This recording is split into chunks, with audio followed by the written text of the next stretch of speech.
सर्वांना श्री स्वामी समर्थ. नवीन Marathi blog channel मी चालू करत आहे. त्याचं नाव आहे अलका नंदीपुले.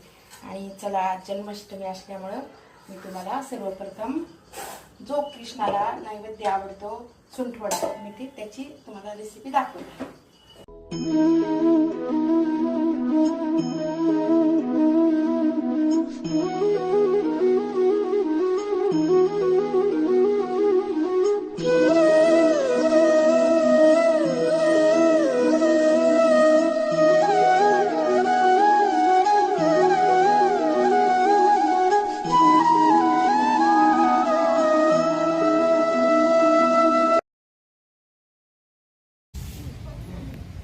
तर हे बघा किती ह्याची ग्रोथ होत आहे, तुम्ही पाहू शकता. आणि आता पाऊस असल्यामुळं एवढं सुंदर आलंय ना. ह्या पाहायला कळ्या पण किती छान आल्यात.